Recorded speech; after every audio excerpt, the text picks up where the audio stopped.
اللہ الرحمن الرحیم، اللہ تبارک و تعالیٰ کے نام سے شروع جو بڑا مہربان اور نہایت رحم کرنے والا ہے۔ اللہ کی بنائی ہوئی اس کائنات کے اندر بہت سارے ایسے بادشاہ آئے جنہوں نے اللہ تبارک و تعالیٰ کے نظام کو بدلنے کی کوشش کی اور اللہ تبارک و تعالیٰ کی ذات کو چھوڑ کر خود خدا بن بیٹھے اور خدائی کا جھوٹا دعویٰ کر بیٹھے۔ خدائی کا جھوٹا دعویٰ کرنے والے بادشاہوں میں سے ایک بادشاہ ایسا بھی تھا کہ جس کو اللہ تبارک و تعالیٰ نے پوری روئے زمین کی بادشاہت عطا فرمائی تھی۔ اس کے باوجود اس بادشاہ نے نہ صرف خدائی کا جھوٹا دعویٰ کیا بلکہ یہ اس قدر سرکش اور نافرمان ہو گیا کہ اللہ تبارک و تعالیٰ کی ذات کو جنگ کے لیے للکارنے لگا اور معاذ اللہ تبارک و تعالیٰ کو جنگ کرنے کے لیے کہنے لگا۔ پیارے دوستو، آج کی اس ویڈیو میں ہم آپ کو بتائیں گے کہ اللہ تبارک و تعالیٰ کو جنگ کے لیے للکارنے والا بدبخت بادشاہ نمرود کون تھا، اور جب اس بدبخت بادشاہ نے اللہ تبارک و تعالیٰ کو جنگ کے لیے للکارا تو پھر اللہ تبارک و تعالیٰ نے کون سی حقیر مخلوق کے ذریعے اس کے ساتھ جنگ کی اور اس بدبخت بادشاہ کو ہلاک کر دیا اور پوری دنیا کے لیے عبرت کا نشان بنا دیا۔ پیارے دوستو، قرآن پاک کے اس عبرت ناک اور ایمان افروز واقعے کو سننے کے لیے آپ سے ہماری یہ گزارش ہے کہ ہماری اس ویڈیو کو اینڈ تک ضرور دیکھیے گا۔ پیارے دوستو، اس دنیا کی تاریخ میں 4 بادشاہ ایسے گزرے ہیں کہ جن کو اللہ تبارک و تعالیٰ نے پوری روئے زمین کی حکومت عطا فرمائی تھی۔ ان میں سے 2 بادشاہ مسلمان تھے اور 2 کافر۔ مسلمان بادشاہوں میں سے ایک کا نام حضرت ذوالقرنین علیہ السلام ہے اور دوسرے کا نام حضرت سلیمان علیہ السلام ہے کہ جن کو اللہ تبارک و تعالیٰ نے منصب نبوت پر فائز فرمایا تھا۔ اور کافر بادشاہوں میں سے ایک کا نام نمرود اور دوسرے کا نام بخت نصر تھا۔ پیارے دوستو، خدائی کا جھوٹا دعویٰ کرنے والا بادشاہ نمرود شہر بابل کا حاکم تھا۔ اس بادشاہ کا نام نمرود بن کنعان بن کوس بن سام بن نو تھا۔ پیارے دوستو، روایات میں آتا ہے کہ اللہ تبارک و تعالیٰ نے نمرود کو پوری روئے زمین پر حکومت عطا فرمائی تھی اور اس بادشاہ نے پوری روئے زمین پر 400 سال تک حکومت کی۔ یہ ایک جابر اور ظالم بادشاہ تھا اور اس کے دور کے اندر بت پرستی عام تھی۔ لوگ اللہ تبارک و تعالیٰ کی وحدانیت کو چھوڑ کر بتوں کی پوجا کیا کرتے اور نمرود کو اپنا خدا مانتے اور اس کی عبادت کیا کرتے۔ اس نمرودی دور کے اندر بت پرستی اس قدر عام تھی کہ تمام نمرودیوں نے اپنے خداؤں کے طور پر بہت سارے بت بنائے ہوئے تھے جن کی وہ لوگ پوجا کیا کرتے تھے۔ اس کے ساتھ ساتھ نمرود خود کو بھی خدا کہلواتا اور لوگوں کو اپنی پوجا کرنے کا حکم دیتا۔ اس قوم کی ہدایت کے لیے اللہ تبارک و تعالیٰ نے اپنے پیارے پیغمبر حضرت ابراہیم علیہ السلام کو مبعوث فرمایا۔ کفر و شرک اور بت پرستی کے اس دور کے اندر حضرت ابراہیم علیہ السلام وہ واحد شخص تھے جو اللہ تبارک و تعالیٰ کی وحدانیت پر ایمان رکھتے تھے اور بتوں کی بجائے اللہ تبارک و تعالیٰ کی عبادت کیا کرتے تھے۔ حضرت ابراہیم علیہ السلام نے جب اس قوم کو اللہ تبارک و تعالیٰ کی ذات کو چھوڑ کر بتوں کی پوجا کرتے ہوئے دیکھا تو حضرت ابراہیم علیہ السلام نے اس قوم کو ہدایت کی طرف بلایا اور بتوں کی پوجا کرنے کی بجائے اللہ تبارک و تعالیٰ کی عبادت کرنے کا حکم دیا۔ حضرت ابراہیم علیہ السلام نے اپنی قوم سے فرمایا کہ اللہ تبارک و تعالیٰ کی ذات ایک ہے اور ہمیں اسی کی عبادت کرنی چاہیے، لیکن یہ نمرودی قوم اپنے کفر و شرک سے باز نہ آئی اور اسی طرح بتوں کی پوجا کرتی رہی۔ ایک دن حضرت ابراہیم علیہ السلام نے اس قوم کے جھوٹے خداؤں کو اس قوم کے سامنے جھوٹا ثابت کرنے کا ارادہ کیا اور حضرت ابراہیم علیہ السلام اس مقام پر تشریف لے گئے جہاں ان کے وہ تمام بت پڑے ہوئے تھے کہ جن کی یہ لوگ پوجا کیا کرتے تھے۔ حضرت ابراہیم علیہ السلام جب اس قوم کے بت خانے میں پہنچے تو وہاں ان کے تمام بڑے بت پڑے ہوئے تھے۔ حضرت ابراہیم علیہ السلام نے ان کے تمام بتوں کو توڑ دیا اور تمام بتوں کو توڑنے کا الزام ان کے بڑے بت پر لگا دیا۔ اس کے بعد جب تمام نمرودی اپنے بت خانے میں واپس آئے تو انہوں نے اپنے بتوں کو ٹوٹا ہوا دیکھا۔ نمرودی قوم اس بات کو اچھی طرح جانتی تھی کہ ہمارے اندر صرف حضرت ابراہیم علیہ السلام ہی وہ واحد شخص ہیں جو بتوں کے خلاف باتیں کرتے ہیں اور بتوں کی بجائے اللہ تبارک و تعالیٰ کی عبادت کرنے کا حکم دیتے ہیں۔ لہذا جب نمرودیوں نے اپنے خداؤں کو ٹوٹا ہوا دیکھا تو وہ سمجھ گئے کہ یہ کام حضرت ابراہیم علیہ السلام کا ہے۔ چنانچہ تمام نمرودیوں نے حضرت ابراہیم علیہ السلام سے بدلہ لینے کے لیے حضرت ابراہیم علیہ السلام کو قتل کرنے کا منصوبہ بنا لیا۔ چنانچہ تمام نمرودی نمرود کے دربار میں حاضر ہوئے اور نمرود کو سارا واقعہ سنایا اور نمرود سے حضرت ابراہیم علیہ السلام کو سزا دینے کا کہا۔ اس طرح نمرود نے جب یہ بات سنی تو وہ آگ بگولا ہو گیا اور اس نے ایک مقام پر آگ جلانے کا حکم دیا۔ نمرود نے یہ حکم جاری کیا کہ ایک وسیع میدان کے اندر آگ جلائی جائے اور اس کے اندر حضرت ابراہیم علیہ السلام کو ڈال دیا جائے۔ چنانچہ نمرود کے حکم کے مطابق ایسا ہی کیا گیا۔ دور دراز سے بہت ساری لکڑیوں کو اکٹھا کیا گیا اور ایک وسیع میدان کے اندر جمع کیا گیا اور ان کے اندر آگ جلا دی گئی۔ حضرت ابراہیم علیہ السلام کو سزا دینے کے لیے جو آگ جلائی گئی تھی وہ اس قدر زیادہ تھی کہ اس کے شعلے آسمانوں کو چھو رہے تھے۔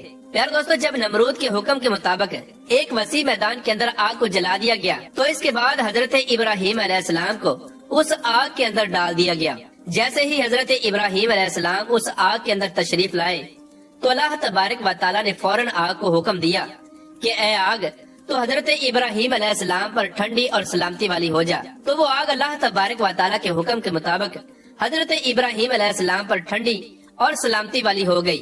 حضرت ابراہیم علیہ السلام ارشاد فرماتے ہیں کہ میں جتنے دن آگ میں رہا اتنے دن میں اللہ تبارک و تعالیٰ کے خاص فضل اور رحمت میں تھا، اور جو سکون اللہ تبارک و تعالیٰ کی طرف سے مجھے آگ کے اندر عطا کیا گیا وہ اس سے پہلے کبھی نہ تھا۔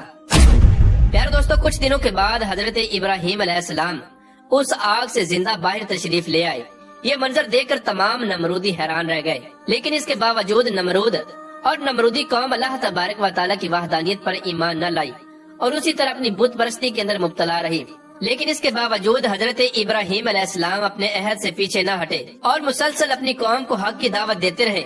حضرت ابراہیم علیہ السلام نے نمرود کو بارہا دفعہ سمجھایا اور اپنے کفر و شرک سے باز آنے اور اللہ تبارک و تعالیٰ کی وحدانیت پر ایمان لانے کا کہا۔ حضرت ابراہیم علیہ السلام کی یہ بات سن کر نمرود اللہ تبارک و تعالیٰ کی وحدانیت کا انکار کرنے لگا اور حضرت ابراہیم علیہ السلام سے مناظرہ کرنے لگا، اور حضرت ابراہیم علیہ السلام کے سامنے نمرود نے خدائی کا دعویٰ کر دیا۔ نمرود نے حضرت ابراہیم علیہ السلام سے مناظرہ کرتے ہوئے یہ سوال کیا کہ تیرا رب کون ہے؟ تو حضرت ابراہیم علیہ السلام نے ارشاد فرمایا کہ میرا رب وہ ہے جو زندگی اور موت دیتا ہے۔ یہ بات سن کر نمرود مسکرانے لگا اور حضرت ابراہیم علیہ السلام سے کہنے لگا کہ یہ تو میں بھی کر سکتا ہوں۔ چنانچہ نمرود نے تکبر کے ساتھ 2 قیدیوں کو بلایا جن کو سزائے موت ہو چکی تھی۔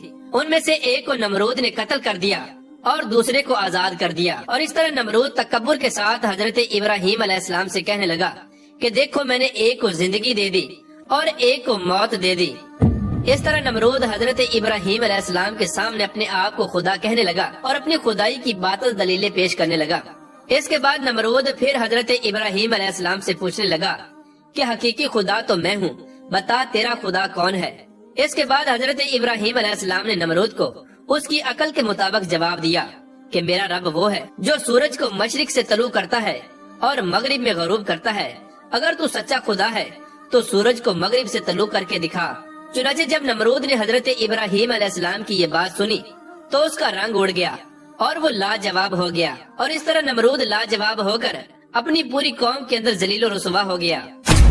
پیارے دوستو، اس کے بعد بھی کئی مرتبہ حضرت ابراہیم علیہ السلام نے نمرود کو اللہ تبارک و تعالیٰ کی وحدانیت کی طرف بلایا، لیکن نمرود اپنی سرکشی سے باز نہ آیا اور اسی طرح کفر و شرک کے اندر مبتلا رہا۔ چنانچہ حضرت ابراہیم علیہ السلام کے بار بار دعوت حق دینے سے نمرود تنگ آ گیا، اور بلاخر تنگ آ کر نمرود حضرت ابراہیم علیہ السلام سے کہنے لگا کہ اگر تیرا خدا سچا ہے تو اس کو بول کہ اپنی فوج بھیجے اور میرے ساتھ جنگ کرے۔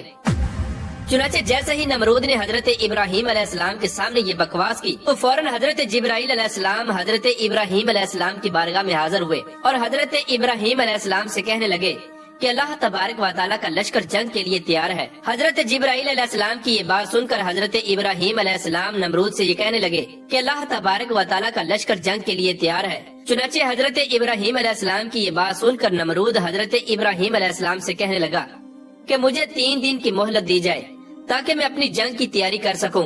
چنانچہ نمرود کو 3 دن کی مہلت دے دی گئی۔ پیارے دوستو، چونکہ نمرود کی حکومت پوری دنیا پر تھی، ان 3 دنوں کے دوران نمرود نے پوری دنیا کے بڑے بڑے جنگجوؤں کو اکٹھا کیا اور بہت سارے ہتھیاروں کو جنگ کے لیے تیار کیا۔